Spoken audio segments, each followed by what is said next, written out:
Mết sinh ra trong gia đình khá giả, là sinh viên xuất sắc ngành luật. Nhận lời mời từ anh trai, anh đến tham gia một buổi tiệc sôi động, nhưng không ngờ trong lúc can ngăn đánh nhau, lại lỡ tay giết chết người. Nạn nhân tên Danny, cũng là một chàng trai trẻ xuất sắc. Cha mẹ Danny đương nhiên đau đớn tột cùng, không thể tự thoát ra, thế là Mết bị kết án tù 4 năm. Vốn dĩ Mết đã hiền lành ngoan ngoãn, vào tù không tránh khỏi bị bắt nạt suốt. Nhưng rồi một ngày, tên đầu gấu trong tù bất ngờ ngã chết, từ đó không ai dám bắt nạt Mết nữa. Dù không có chứng cứ chứng minh Mết giết hắn, nhưng lúc đó, những tù nhân khác đều nghĩ vậy. Sau đó cha mẹ Mết tai nạn xe mà qua đời. Mết được đặc xá một ngày để về chịu tang. Trong ngày ấy, anh gặp một người phụ nữ khiến anh rung động. Hai người vui vẻ bên nhau suốt đêm trên bãi biển. Nhưng Mết không nói với cô mình đang ngồi tù, chỉ ôm nỗi nhớ về cô, rồi quay lại tù tiếp tục thụ án. Ra tù, Mết làm việc ở văn phòng luật của anh trai. Ai ngờ anh lại gặp lại người phụ nữ khiến anh rung động ấy. Cô tên Ollie. Gặp lại Mết cũng khiến cô vui mừng khôn xiết. Thế là họ yêu nhau rồi kết hôn một cách tự nhiên. Anh trai Mết vì xuất huyết não mà bất ngờ qua đời. Anh tiếp quản văn phòng luật, còn gánh vác trách nhiệm chăm sóc hai con của anh trai. Sau đó Mết với Ollie thành thật thừa nhận mình từng ngồi tù vì ngộ sát. Không ngờ Ollie càng quyết tâm ở bên anh suốt đời. Cứ thế sống bình yên, hạnh phúc vô bờ suốt 4 năm. Ollie mang thai đến bệnh viện kiểm tra. Mết lại gặp cha Danny ở bệnh viện. Và từ ánh nhìn ấy, cuộc đời Mết sắp đối mặt thử thách mới. Vợ chồng họ để chào đón sinh mạng mới, chuẩn bị mua căn biệt thự đối diện nhà chị dâu. Lúc này Ollie nhận nhiệm vụ công ty cử đi công tác Đức tạm thời. Mết chỉ có thể lưu luyến tiễn vợ mang thai ra sân bay. Sau đó anh còn đi gặp mẹ Danny. Hóa ra bao năm nay anh vẫn giữ liên lạc với bà.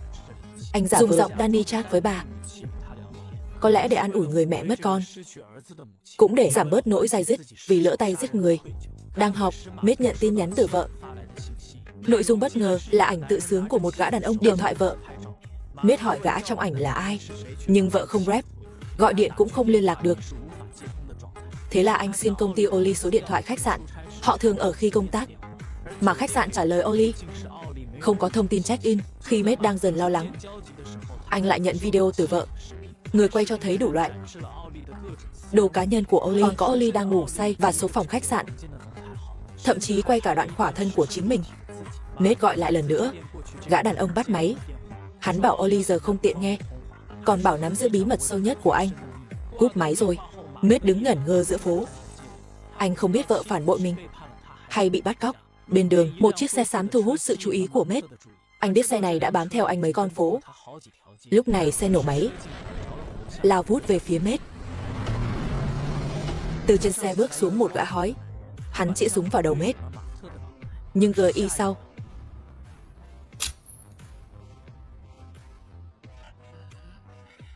Vì từng ngồi tù trước đây, Mết không tin cảnh sát địa phương, nên anh bảo chẳng nhớ gì hết khi bị hỏi.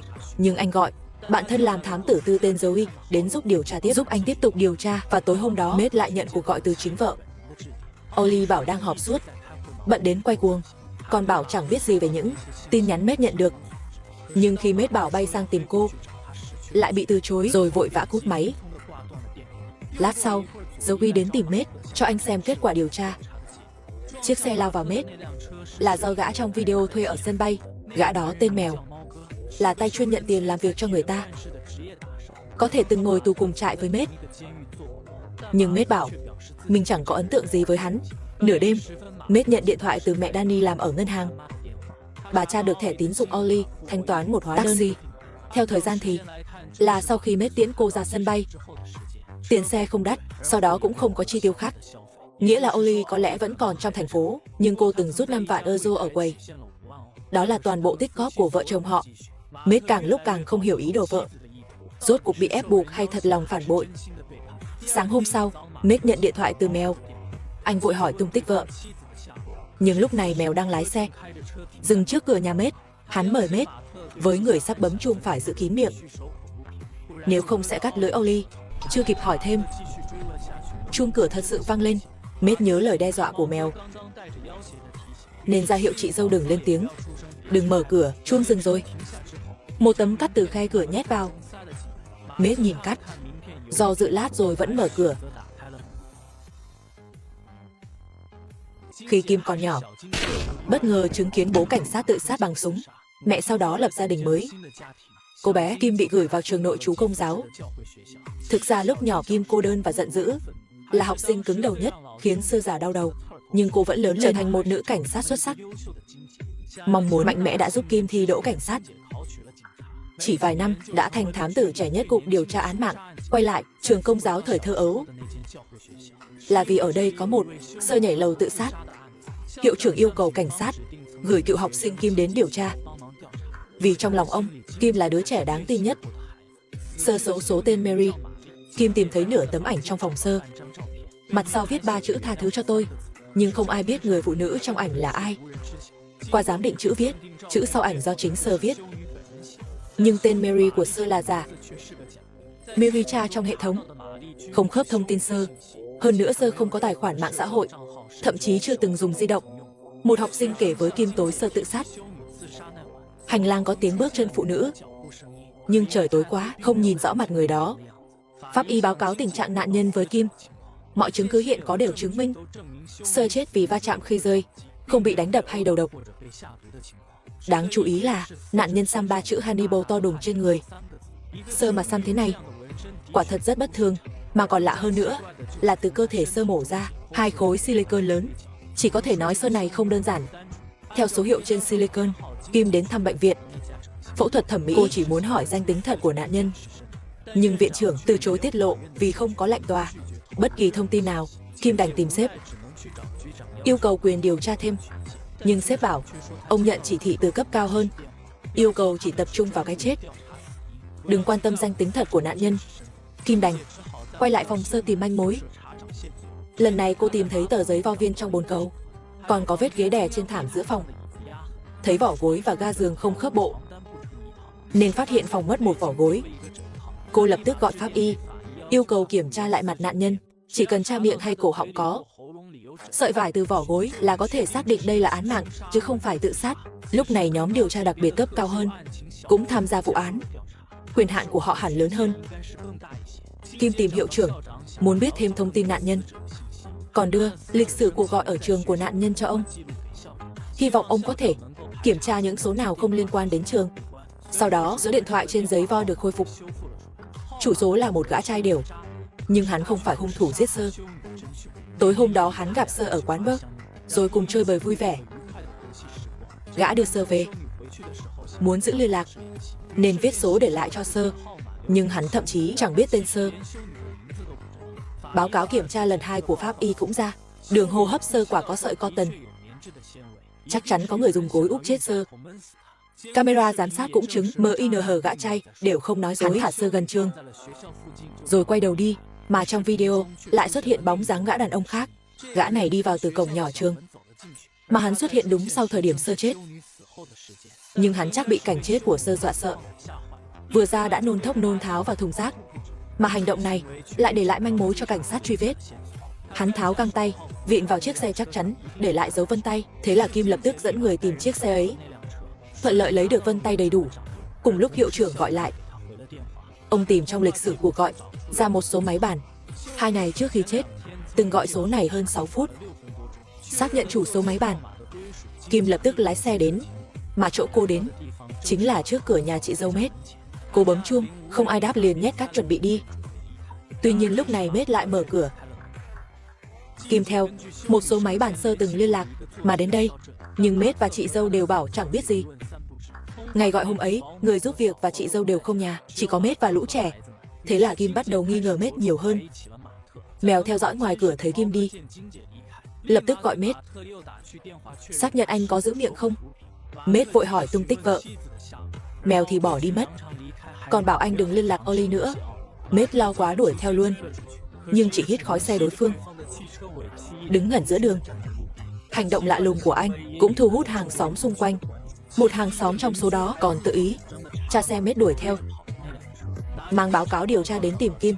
Vị này cung cấp tài liệu, dấu ghi trong máy tính Oli, khôi phục lịch sử duyệt web của cô. Oli từng tìm kiếm về gã hói cầm súng, dọa Mết. Mết nhất thời không tiếp nhận nổi bao thông tin, vào toilet rửa mặt muốn bình tĩnh lại. Nhưng phía sau gương phát hiện một cái hốc giấu đồ. Hốc nếu không lầm, chắc là khẩu súng vợ Oli giấu kín.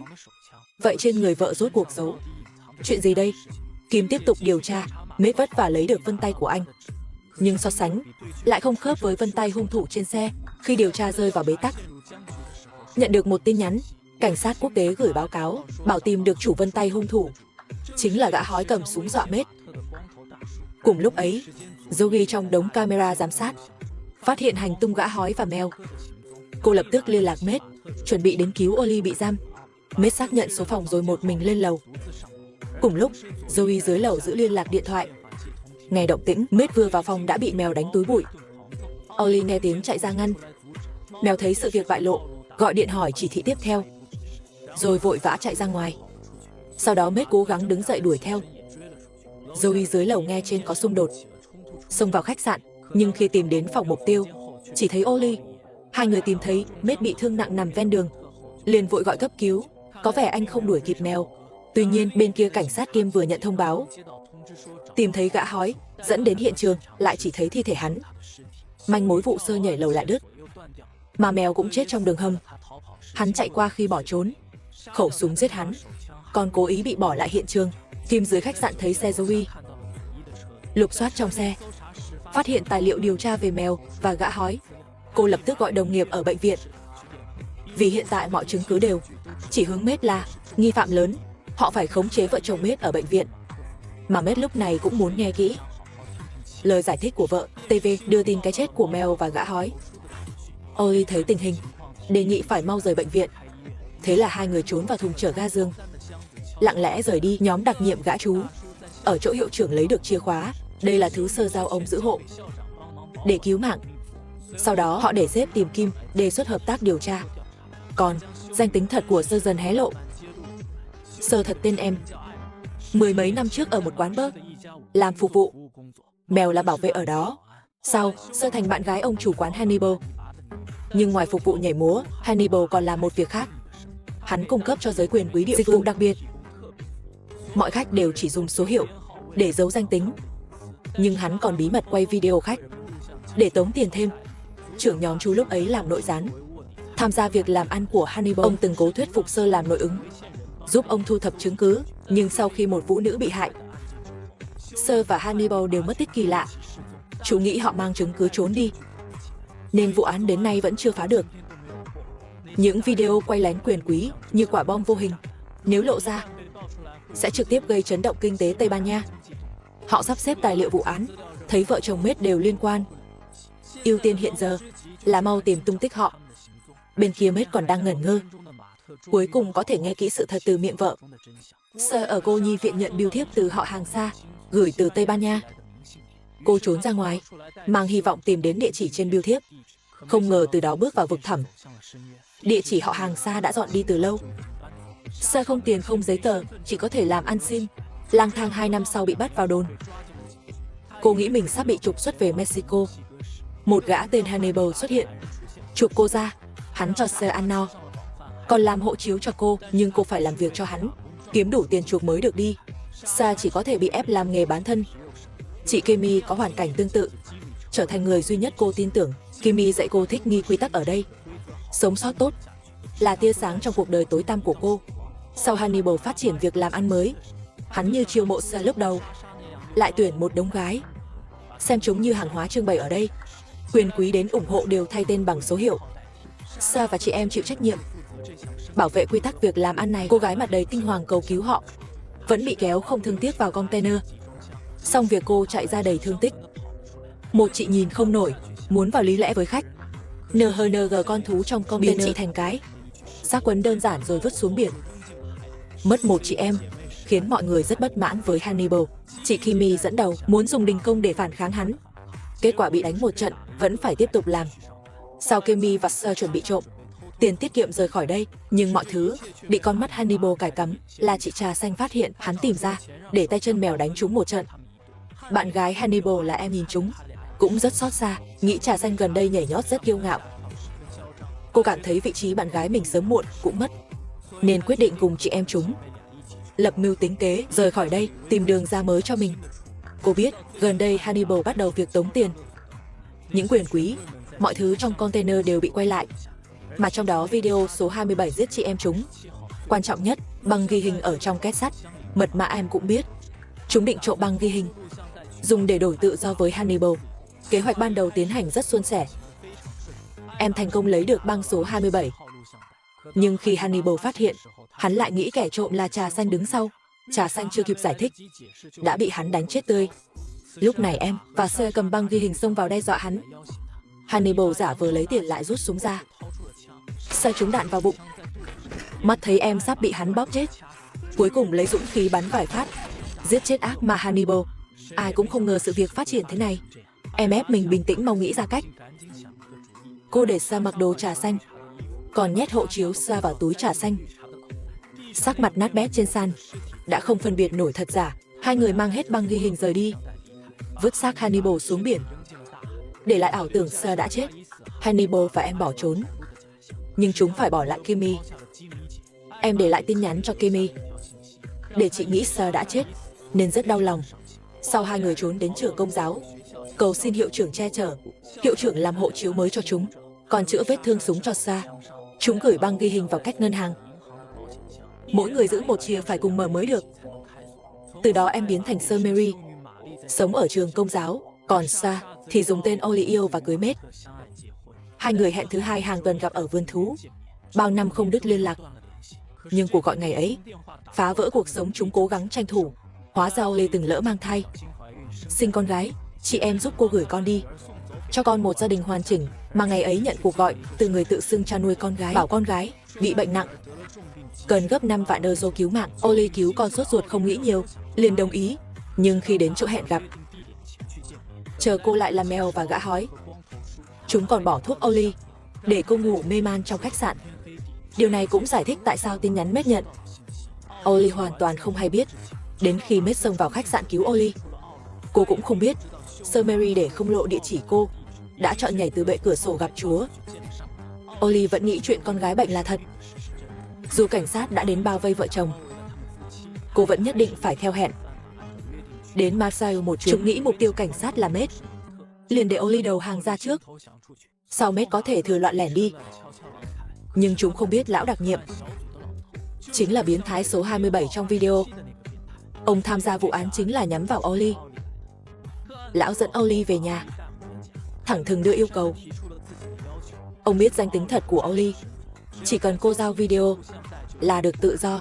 Và ông đã từ hiệu trưởng trường Công giáo lấy được một trong chìa khóa Ollie vì tương lai mình và Matt. Tìm chìa khóa giao cho lão, ông phái cảnh sát trẻ đến ngân hàng lấy hộp. Khi xác nhận lấy được video, lão cũng thả lỏng. Nhưng lúc này, một cử chỉ nhỏ của ông khiến Ollie sợ hãi. Cô nhận ra đây chính thói quen khách số 27 năm xưa. Thế là cô mượn cớ vào tìm khẩu súng sau gương. Vì tiếng động lớn khiến lão ngoài phòng khách nghi ngờ. Hai người cứ thế cách cửa đối đầu. Viper hờ tờ sau. Ollie không nhịn nổi bắn vài phát. Mà lúc này, lão đã sớm núp một bên. Cảnh sát trẻ mang video lấy về vừa về đến. Ollie lớn tiếng kể tội ác lão, yêu cầu cảnh sát trẻ cùng cô khống chế lão. Còn sợ hắn không tin nhắc video số 27 để kiểm tra. Lão lúc này cũng lo sắp bị lộ. Thế là một không làm hai chẳng tha bắn chết cảnh sát trẻ vô tội. Ollie lấy dũng khí chạy ra, núp sau cột, sau tìm thời cơ bắn vỡ cửa sổ, cầm hộp bỏ túi nhảy cửa sổ chạy. Khi lão theo manh mối tìm Ollie, xuất hiện cuối ở bến tàu, phát hiện đây đầy container đi Marseille. Ông đoán Ollie chắc đến đó, liền lái xe suốt đêm đến Marseille, nơi ông từng làm nội gián. Ollie đến Marseille, đầu tiên đến quảng trường hẹn trong tin nhắn, nhưng không thấy người hẹn. Thay vào đó ở quán bar, thấy chị Kimmy từng che chở mình nhất. Chị vẫn làm nghề vũ nữ, sống rất thảm. Ollie khóc chạy vào hậu trường tìm Kimmy. Chị em cuối cùng gặp lại ôm nhau khóc. Năm xưa Ollie và Sơ trốn khỏi đây, để Kimmy một mình gánh hết khổ sở. Chị nghĩ em gái chết, tự trách mình không bảo vệ tốt em. Lão còn bắt chị tra hỏi tung tích video, thậm chí cắt sống 3 ngón tay chị. Chị chỉ có thể trong cuộc sống tê liệt mình, tiếp tục tự hủy hoại. Ollie nhắc mình đến đây vì con gái, nhưng người hẹn lại mãi không chịu lộ mặt. Chị Kimmy dẫn cô ra ngoài, dùng điện thoại công cộng liên lạc đối phương. Tuy nhiên gọi xong, điện thoại chị Kimmy lại reo lên. Lúc này mặt đây không thể tin nổi, Ollie cũng bị đánh ngất. Sau chị Kimmy liên lạc lão, giao video cho ông, còn để ông dẫn Matt đến. Matt là oan đại đầu, ngẩn ngơ đến thấy container ở bến tàu. Rõ ràng cũng cảm thấy quái dị, vẫn không dãy dụa bị thuốc mê nhốt vào. Bên kia lão lấy được video rồi, Chuẩn bị về, ông báo cáo tình hình với cấp trên, còn báo bình an với nhà. Ông nghĩ cuối cùng có thể gỡ bỏ gánh nặng bao năm, nhưng không biết mình đang từng bước đi vào chỗ chết. Kim vừa đến Marseille, mượn xe cảnh sát đồng nghiệp địa phương, cô đã biết, liên hệ video số 27 với lão. Khắp thành tìm tung tích lão và Mết. Thám tử của Mết, Joey cũng thành trợ lý hacker của Kim, dùng mạng chỉ huy từ xa, hỗ trợ Kim bắt kẻ xấu. Thế là Kim không tốn công đã chặn được lão. Lão thấy chỉ Kim một mình, liền giả vờ hợp tác, còn muốn hứa hẹn thăng chức tăng lương. Để tranh thủ cơ hội cho mình, Kim lấy được hộp video sau. Cảnh sát hỗ trợ địa phương cũng vừa đến. Lão quả nhiên để đường lui, rút khẩu súng giấu sẵn trong xe, dùng thân phận đặc nhiệm yêu cầu cảnh sát rút. Kim là người phụ nữ chính nghĩa nhất phim. Cô lấy video số 27 để cảnh sát xem trước rồi quyết định. Lão xấu hổ thành giận, nhưng cũng biết mình hoàn toàn hết cơ hội. Thế là ông bi phẫn, đành tự sát bằng súng. Lão cũng từng hối hận mình khi làm nhiệm vụ nội gián không kiềm chế được phạm sai lầm lớn. BONM sống trong gánh nặng tâm lý, cũng rất đau khổ, còn phụ lòng tin vợ con dành cho. Kim lúc này có lẽ mới buông bỏ hận thù với bố. Có lẽ bố cảnh sát năm xưa cũng chịu đựng gì đó, hối hận và đau khổ, nên chọn bỏ thế giới này mà đi. Họ đều vì day dứt với người thân mà đi vào đường cùng. Người phụ nữ này trói em gái tốt của mình lên ghế, còn trang điểm cho em, vì chị muốn em cũng chịu đựng nỗi đau bao năm của chị, thậm chí lừa cả em rể đến xem sau kính. Mấy gã đeo mặt nạ đi về phía Oli. Mết đập kính hét lớn, nhưng vô ích. May Kim dẫn cảnh sát kịp đến cứu Oli, nhưng chị Kimi vẫn không chịu buông súng. Với tiếng súng vang, Oli dùng chút sức cuối chắn đạn cho chị Kimi.